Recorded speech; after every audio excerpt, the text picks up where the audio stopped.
By the time the paramedics were 4 minutes out, Walter Doss's heart had already stopped once. The quiet new English teacher everyone at Fairview High had spent a month mocking was the only person in the building who knew exactly how to bring it back. Nobody had expected much from Megan Walsh when she walked into the Fairview High School faculty meeting on the first day of the semester. She was 29, slight, soft-spoken in a way that some people mistook for shyness and others mistook for weakness, and she had a habit of watching every room she entered like she was cataloging the exits before she'd even found her seat.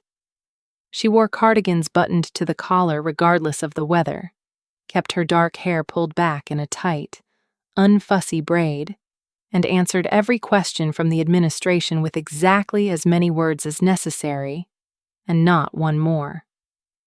"New hire?" Vice Principal Diane Kessler had said during that first meeting, gesturing toward Megan with the particular flatness of someone introducing a piece of furniture. "Ms. Walsh will be taking over 11th grade English. Previous experience includes some substitute work and a few years, out of the classroom entirely." There had been a pause there, small but noticeable. The kind of pause that invited speculation, and speculation was exactly what the Fairview High Faculty Lounge specialized in. "Out of the classroom doing what, though?" Roland Grant had muttered to the teacher beside him, not quite quietly enough. Grant taught American history, had been at Fairview for 22 years, and had appointed himself the unofficial gatekeeper of what he liked to call standards. He was a big man with a booming voice built for lecture halls, and he had decided within about 90 seconds of meeting Megan Walsh that she would not last the semester. "She looks like she'd apologize to a desk for bumping into it." "Maybe she was a librarian," someone else offered, and the small cluster of veteran teachers laughed the easy, dismissive laugh of people who had already made up their minds. Megan heard all of it. She heard most things, a habit that had kept her alive in places far more dangerous than a high school faculty lounge, and she let it slide past her without so much as a change in her expression. Reacting cost energy. She had learned that lesson a long time ago, in circumstances that had nothing to do with faculty meetings, and she saw no reason to unlearn it now. What none of them knew, what none of them had bothered to ask beyond the vague line on her application about prior federal service, was that Megan Walsh had spent 6 years as a Navy hospital corpsman, attached to a Marine infantry battalion that had rotated through some of the ugliest terrain in Helmand Province. She had crawled through irrigation ditches under fire to reach wounded men twice her size. She had packed chest wounds with her bare hands in the dark, holding a headlamp between her teeth because there was no one left to hold it for her. She had a bronze star with a combat fee that lived in a shoebox at the bottom of her closet, and a habit, one she had never quite managed to break, of keeping a compact trauma kit in the bottom drawer of whatever desk happened to be hers.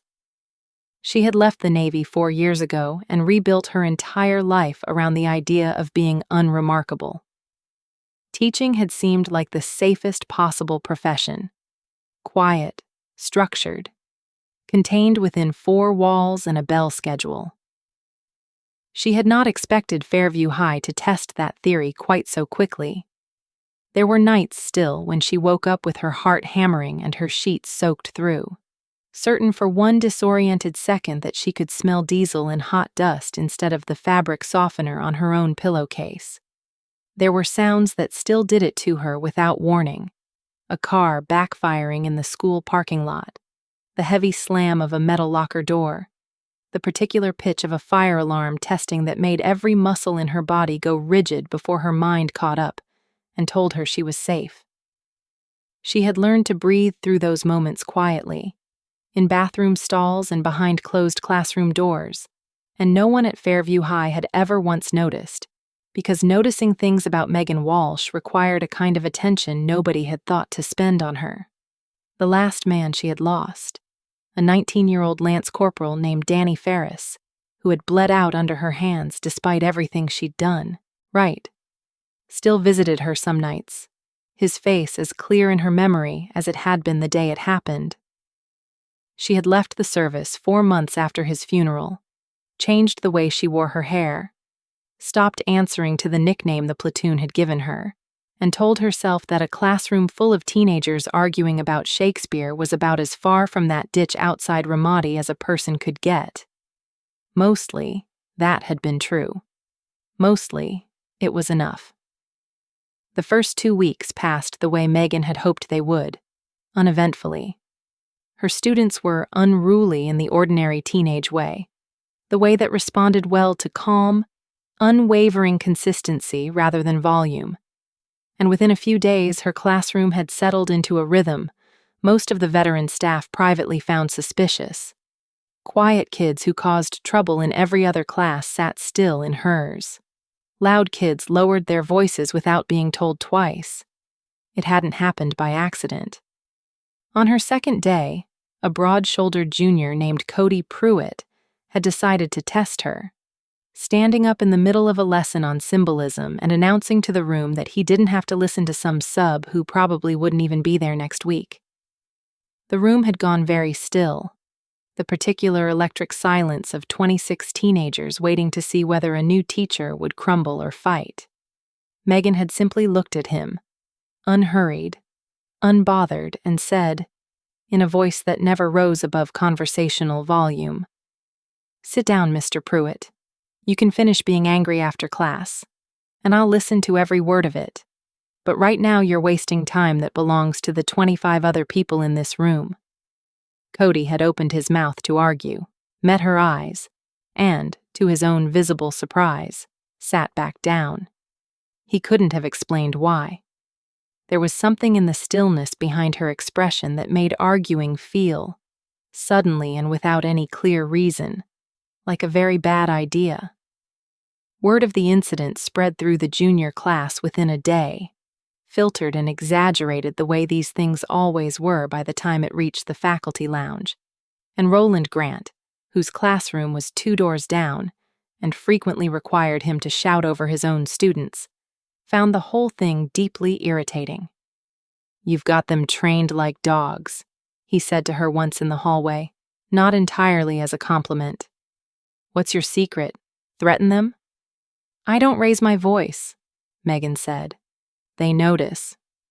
Grant snorted and walked away, unconvinced, the way a man who had spent 2 decades believing volume equaled authority tends to remain unconvinced by anyone who proves otherwise without effort. The only person at Fairview High who never mocked Megan, who never seemed to need to size her up or find the seams in her quiet, was Walter Doss, the school's head custodian, a broad-shouldered man in his early 60s with a gray crew cut and a slow, deliberate way of moving that most of the staff attributed to age and a bad knee. Everyone at Fairview called him Gunny, a nickname so old and so worn into the fabric of the building that most of the younger teachers assumed it was simply his name. He had worked at the school for 15 years, kept the boilers running and the floors waxed and the vending machines stocked, and was universally, quietly beloved in the particular way that reliable, unassuming people often are without anyone quite noticing until they're gone. Megan noticed things about Gunny Doss that nobody else seemed to. She noticed the careful, controlled way he lowered himself onto the bottom step of any staircase he had to climb, pausing there for exactly 4 seconds before continuing, a pause too precise to be casual. She noticed the faint sheen of sweat on his forehead on days that weren't particularly warm. She noticed, twice now, the way his right hand would drift briefly to his lower hip when he thought no one was looking, pressing there for a moment before he caught himself and let it fall. She noticed, because noticing things like that had once been the difference between a man living and a man dying, and some habits didn't go away just because the war had. "You doing all right, Gunny?" she asked him one afternoon in late September, catching him in the hallway outside her classroom, one hand braced against the wall in a way that looked almost casual and wasn't. "Fit as a fiddle, Ms. Walsh," he said, straightening up a little too quickly. His voice had the particular gravel of a man who, had spent decades either shouting orders or trying not to. Old knee acting up is all. Comes with the territory. Megan studied him for a moment longer than the conversation strictly required, her eyes tracking the pallor beneath his tan, the faint tremor she caught in his hand as he adjusted his grip on the mop handle. "That's not your knee," she said quietly. It wasn't a question. Something flickered across Gunny's face, brief and startled, gone almost before it arrived. "Beg your pardon?" "Nothing," Megan said, and let it go. The way she let most things go, filing the observation away in the part of her mind that never fully stopped keeping watch, no matter how many years passed or how many cardigans she buttoned over it. October arrived, and with it came homecoming week, and with homecoming week came the particular chaos that overtakes every American high school during the last week of a football season nobody was winning. The gymnasium was strung with crepe paper, the front office smelled like burnt coffee and hairspray, and the entire building buzzed with the specific electric exhaustion of adults trying to manage 400 teenagers who had collectively decided the school year no longer applied to them. It was during sixth period, deep in a lesson on The Great Gatsby that half her students weren't listening to, that Megan felt it before she consciously registered why. A sound from down the hallway, faint but wrong. A heavy, uneven thud followed by a scrape. The kind of sound a body makes when it stops obeying the person inside it. She was moving before she'd finished the thought. "Stay in your seats," she told her class, and something in her voice made 26 juniors, who had spent a month deciding she was harmless, obey instantly. She found Gunny Doss collapsed against the wall outside the boiler room, one hand still tangled in the strap of his supply cart, his face gone the color of old paper, sweat pouring off him despite the chill of the corridor. His breathing was fast and shallow, and when Megan pressed 2 fingers to his throat, his pulse fluttered under her fingertips, weak and racing. "Gunny." She dropped to her knees beside him, her hands already moving, checking his airway, his pupils, the fever radiating off his skin like a furnace. "Gunny, look at me." "Ms. Walsh," he mumbled, his eyes struggling to focus. "I'm fine. Just need a minute." "You're septic," Megan said flatly, already pulling his shirt aside at the hip, her fingers finding the source before her eyes did. An old, puckered scar along his lower abdomen, and beneath it, hot, swollen, angry flesh that told her everything she needed to know. "How long has this wound been draining, Gunny? How long have you been hiding this?" His eyes, glassy and unfocused, finally found hers, and something in his expression shifted, a flicker of recognition that had nothing to do with the fever. "You know that word," he rasped. "Septic. Most civilians don't say that word right off." "Most civilians aren't looking at a shrapnel wound that's been draining for a week," Megan said, already reaching for the phone clipped to her waistband, dialing 911 with one hand while the other kept steady pressure against his hip. "This is Megan Walsh at Fairview High School. I need an ambulance to the East Wing. Adult male, 62. Signs of septic shock secondary to an infected old wound. Heart rate 140. Blood pressure dropping. He needs fluids and antibiotics now." By the time she hung up, a small crowd had begun to gather at the end of the hallway, students who had trickled out of their classrooms despite instructions, and Roland Grant, drawn by the commotion, pushing through them with his usual booming authority. "What in God's name is going on here?" Grant demanded, then stopped short at the sight of Gunny Doss slumped against the wall and Megan Walsh kneeling over him with the calm, mechanical precision of someone who had done this exact thing 100 times before. "Get back," Megan said, not looking up. "All of you. Now." "Ms. Walsh, you are not medically trained to be handling this," Grant said, his voice climbing. "You need to step aside and let the paramedics."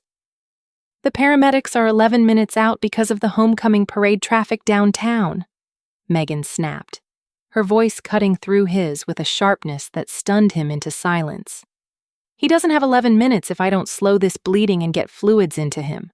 So either help me or get out of my light, Mr. Grant. Grant, for possibly the first time in his 22 years at Fairview High, found himself with nothing to say. Megan tore open her emergency bag, the one that had sat in the bottom drawer of her desk since her first day, the one she had told herself, over and over, was simply leftover habit from a life she no longer lived. Inside it were things a high school English teacher's supply drawer had no business containing: a tourniquet, a chest seal, sterile gauze packs, a single precious bag of saline she had never once, until this moment, expected to actually use. "Gunny, I need you to stay with me," she said, her voice dropping into something low and steady, an old cadence surfacing from somewhere she had buried it years ago. "You held this together for a week without saying a word to anyone. You can hold on another 11 minutes. Doss's eyes, fever bright and struggling, found hers again. "Where'd you learn to do this?" he whispered. "A teacher shouldn't know how to do this." "I wasn't always a teacher," Megan said, cutting away the fabric around the wound with a pair of trauma shears she'd pulled from the same drawer, revealing an angry, weeping infection site that made her jaw tighten.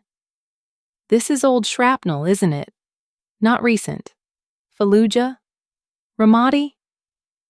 Something in Doss's expression cracked open, fever and shock and 40 years of silence all colliding at once.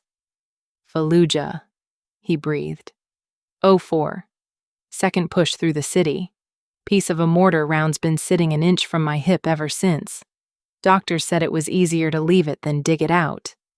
It's been leaking infection into your bloodstream for God knows how long," Megan said, packing the wound with practiced, unhurried hands, her voice never rising, never wavering. "You should have told someone." "Marines don't complain about old wounds, ma'am," Doss said, and even through the fever there was a ghost of dry humor in it. Megan's hands paused for exactly 1 second at the word Marines, something flickering behind her eyes too fast for the gathered crowd to catch. Then she kept working, her fingers finding the vein in his forearm with the same steady precision she'd used 100 times before, in far worse light. "IV's in," she said. "Saline's running. Keep your eyes on me, Gunny. Don't you dare close them." As she worked, the sleeve of her cardigan had ridden up her forearm, and for the first time since anyone at Fairview High had met her, a small section of faded, unmistakably military ink was visible against her pale skin, the winged staff and serpents of a Navy hospital corpsman's insignia, intertwined with a set of eagle, globe, and anchor. Roland Grant, standing frozen a few feet away, stared at it the way a man stares at something rearranging his entire understanding of a person in real time. Doss's glassy eyes drifted down and caught it too. His breath, already ragged, hitched sharply. "You're Fleet Marine Force," he whispered. "You're a corpsman." "Was," Megan said quietly. "Long time ago." "No such thing as was," Doss rasped, a fresh sheen of tears mixing with the sweat on his face. Whether from the fever or something deeper, Megan couldn't tell and didn't ask. "Once a devil, Doc. Always a devil, Doc." The paramedics arrived 9 minutes later to find Walter Doss stable, his color returning, his blood pressure climbing back toward something survivable, and a trauma kit packed and labeled with an efficiency that made the lead paramedic pause mid-stride. "Somebody prepped this before we got here," he said, crouching to check Doss's vitals against Megan's scrawled notes on a torn sheet of loose-leaf paper. "This is field-level trauma care. Who did this?" "I did," Megan said, stepping back to let them work, her hands, steady through the entire ordeal, finally beginning to tremble now that the crisis had passed. The paramedic studied her for a moment, then glanced at the fading tattoo still visible beneath her rolled sleeve. "Corpsman?" "6 years," Megan said. "3rd Battalion, 7th Marines." The paramedic nodded slowly, the particular nod of one veteran acknowledging another without needing to say anything further, and turned back to loading Doss onto the gurney.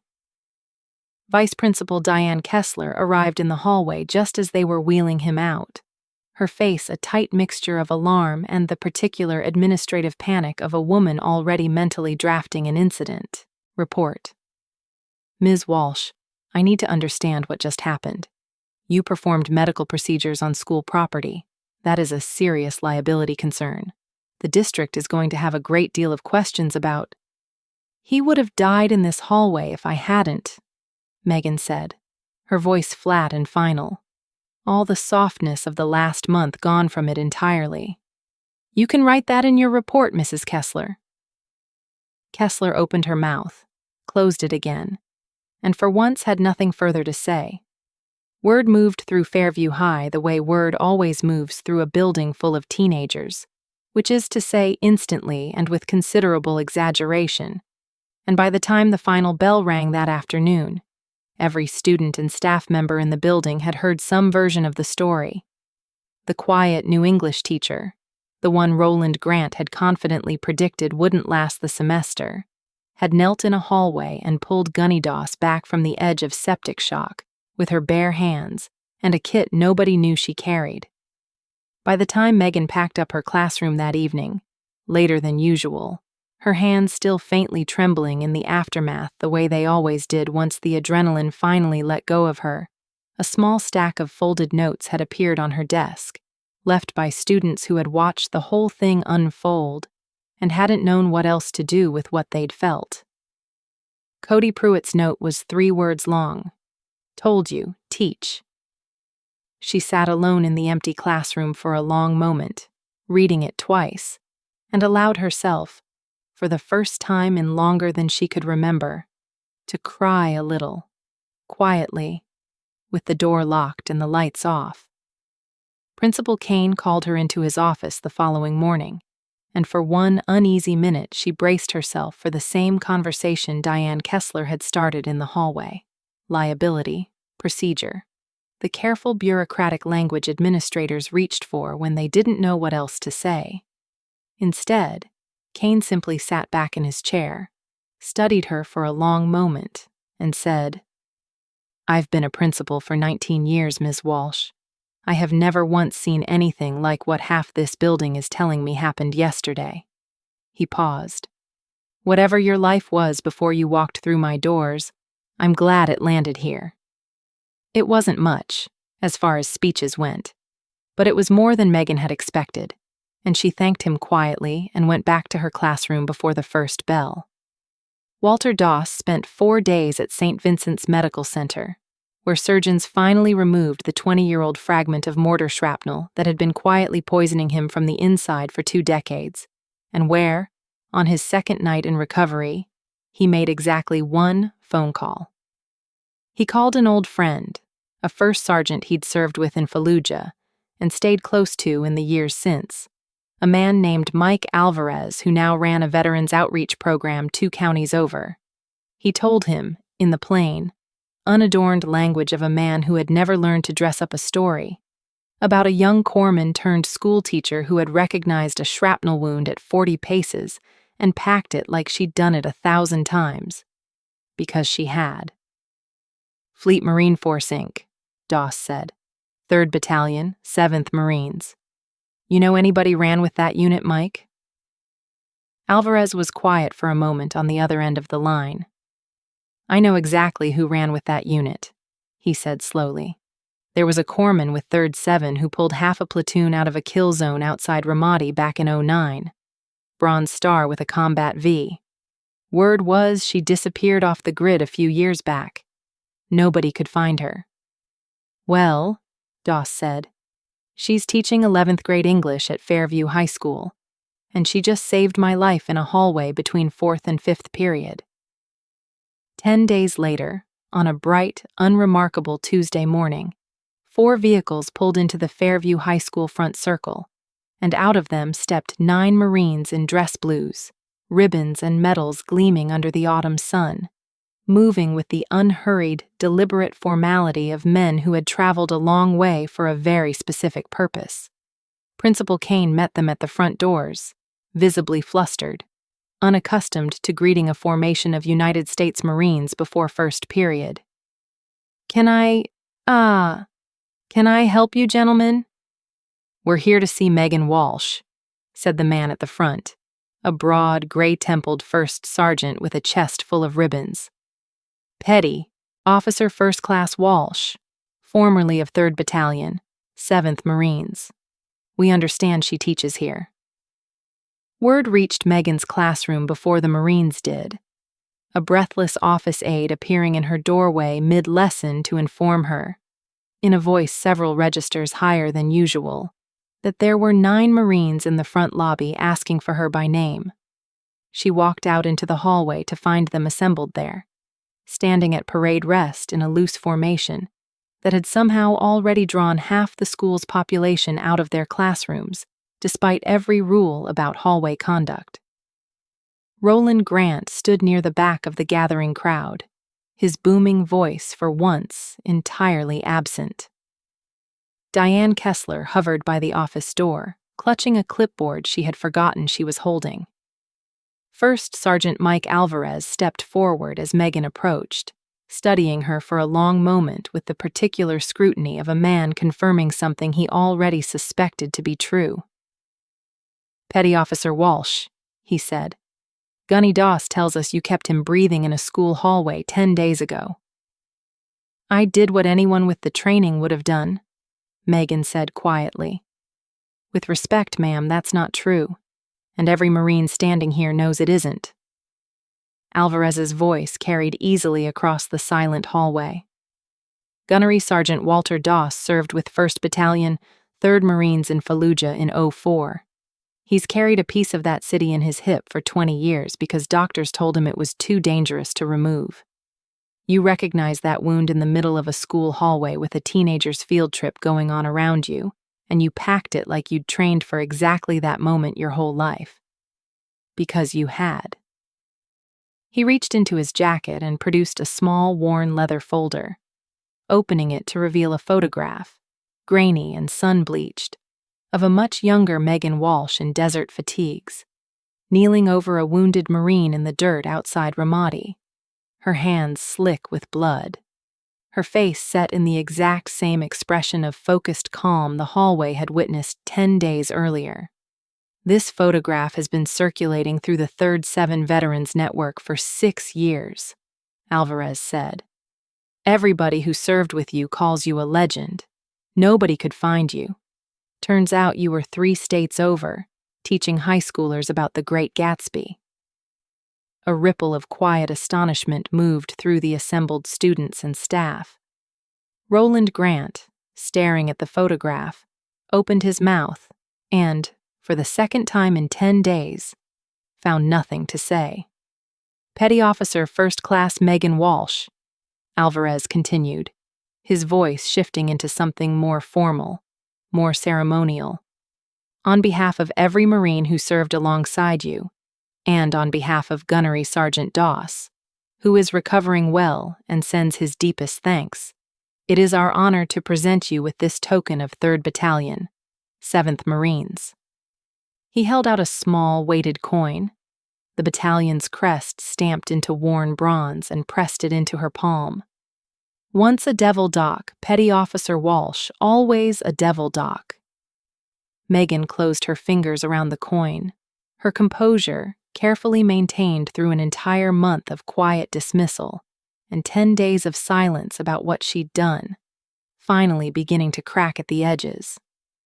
"Thank you," she said softly. Behind Alvarez, the 8 Marines flanking him snapped simultaneously to attention, boots striking the polished hallway floor in perfect unison, and raised their hands in a slow, deliberate salute, the kind reserved for moments that mattered too much for words. The entire hallway, students and teachers alike, fell into a silence so complete that the distant hum of the building's ventilation system was the only sound left in the world.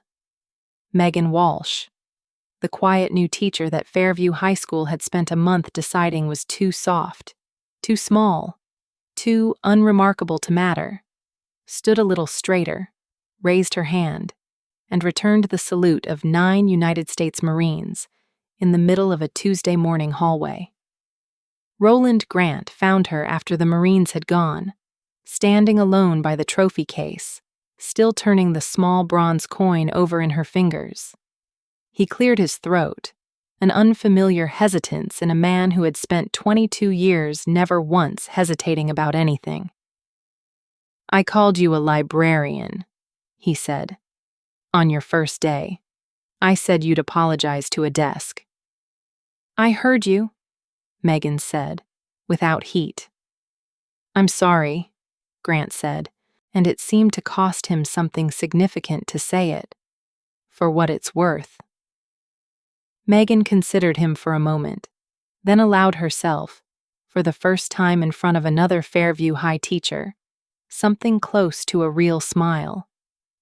"It's worth something, Mr. Grant," she said. "Now get back to your classroom before your third period starts a riot without you." Gunny Doss returned to work 3 weeks later, moving a little slower than before but breathing easier than he had in 20 years. The infection that had been quietly killing him finally, fully gone. He and Megan Walsh never spoke much about that October afternoon. Not directly, not in so many words. They didn't need to. Some things two people who have carried the same weight simply understand about each other without discussion. And every morning after that, when he passed her classroom door pushing his cart down the hallway, he would knock twice against the frame, a small, quiet salute of his own, and she would nod back without looking up from her desk. And that, for the two of them, was more than enough. If Megan's quiet strength and the bond forged between a corpsman and the Marine she saved moved you today, hit that like button and share her story with someone who needs a reminder that the quietest people in the room are often carrying the heaviest history. Subscribe to the channel for more powerful true-to-life stories of hidden courage and unbreakable brotherhood. Drop a comment below. What would you have done if you were standing in that hallway the day the Marines came?